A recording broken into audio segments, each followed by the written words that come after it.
Ya, Assalamualaikum warahmatullahi wabarakatuh. Sahabat Percikan Iman, saya ada di masjid yang menjadi cita-cita kita bersama. Masjid itu tentu saja tempat ibadah, tempat sujud, tempat berdoa. Tapi belajar dari apa yang dilakukan oleh Rasulullah Shallallahu Alaihi Wasallam, ternyata masjid itu harus menjadi center untuk membangun peradaban. Nah, menjadi pusat untuk membangun peradaban Islam. Masjid yang kita bangun ini, saudara-saudaraku tercinta, alhamdulillah nih saya didampingi oleh Pak Haji Didik ya. Beliau adalah yang bertanggung jawab secara teknis dalam pembangunan masjid ini. Nah, saya sekarang ada di halaman depan. Teman-teman bisa lihat ini sudah tampak bentuknya ya. Ini ornamen ya Pak Didik ya. Ornamen. Ini ornamen di mana ornamen ini langsung dicetak di sini. Dicetak di sini, dibuat di sini. Karena boleh jadi di Indonesia hanya satu yang bentuknya kayak gini. Karena ini simbol-simbol PI yang disusun ya gitu. Nah, teman-teman, sahabat-sahabat Percikan Iman. Jadi masjid ini ya dan lantai mezanin itu memang lebih fokus untuk ibadah. Tapi nanti kita akan turun ke bawah. Nah, di bawah ini berupa kelas-kelas. Kenapa? Karena begini, kita akan menjadikan masjid ini sebagai tempat kaderisasi. Jadi ustadz-ustadz muda kita ambil dari daerah, misalnya dari Cianjur, dari Garut, dari Tasik, dari berbagai daerah. Beliau dibina di sini, dibekali ilmu. Tentu saja dijamin segala kehidupannya selama di sini. Pokoknya beliau menyisihkan waktu ya belajar di sini. Sehingga beliau-beliau ini nanti ketika berhadapan dengan umat punya senjata keilmuan yang memadai. Nah, itu akan dibinanya di sini, di lantai paling dasar ya.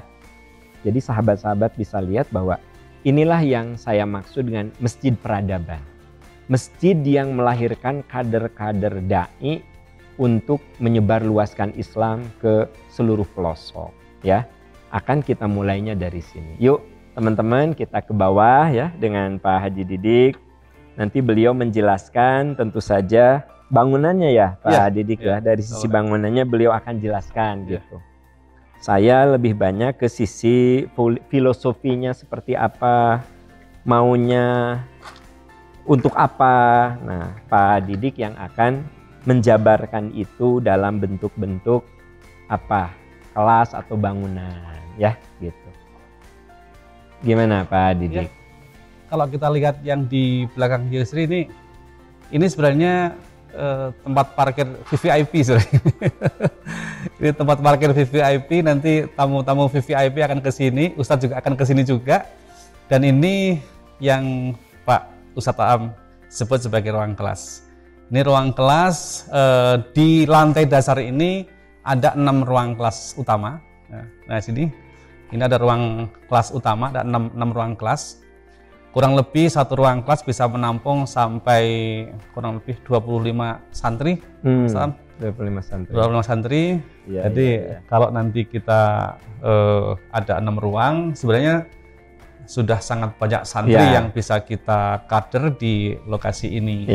Ada ruang administrasinya, ada ruang multimedianya, karena memang pembelajaran kita juga ya insya Allah sudah paperless, sudah menggunakan media-media online juga nanti itu. Gitu.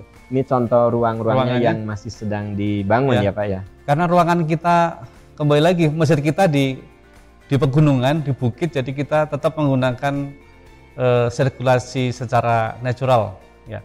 Kita juga menggunakan pencahayaan secara natural juga. Jadi insya Allah kita sedikit menggunakan energi listrik untuk penerangan dan untuk sirkulasi. Jadi kita Pak Didik lebih ke natural ya gitu ya. Natural saja. Ya. Mungkin kita ke sini. Ini ruangan pertama, ruangan kedua, ruangan sebelah. Kalau secara ruangan saya kira sama-sama saja seperti ini karena memang belum selesai. Ini sebenarnya lantai dasar masjid kita sebenarnya yang kita manfaatkan untuk pengkaderan dai. Pengkaderan dai ya. Ustadz. Jadi tempat ini nanti dengan berapa kelas tadi Pak? 6 ya? 6 ya. 6 kelas itu paling tidak bisa untuk membina ustadz-ustadz yang ada di berbagai daerah. Kita tentu bikin sistemnya, kita bikin kualifikasinya, kita bikin kurikulumnya.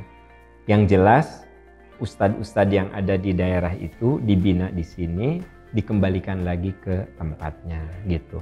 Tapi tentu saja kita juga insya Allah Pak Didik ada sekolah yang nyantri. Jadi ada dua teman-teman sekalian.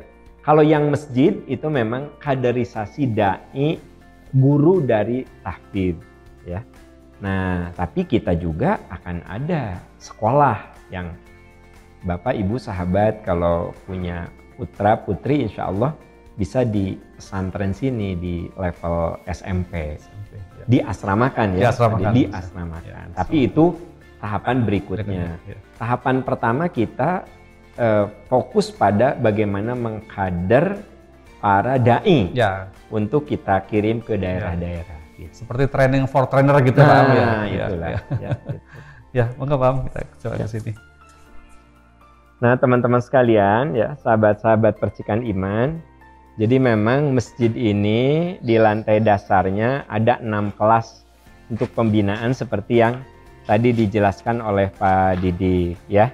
Dan ini akan cepat selesai ketika teman-teman ikut berkontribusi. Jadi ketika teman-teman berwakaf di sini, sebenarnya Anda itu sudah berkontribusi untuk mengkader para dai. Nah, para dai yang tentu saja akan menyebarkan dakwah di daerahnya masing-masing. Semua sistemnya sedang kita persiapkan. Bangunannya oleh Pak Didik dipersiapkan. Saya dan tim yang lain menyiapkan kurikulumnya, pendanaannya, semua kita siapkan. Gitu ya Pak Didik ya? Wakafnya langsung kita belanjakan. Wah, luar biasa. Jadi wakafnya itu langsung ya? Langsung kita belanjakan.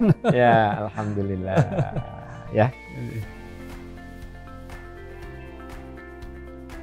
Nah, sahabat-sahabat sekalian ya, ini tampak dari timur ya. Ya, timur. Nah, teman-teman ya, kalau saya sudah ada di sini itu benar-benar malas pulang ya Pak Didik ya.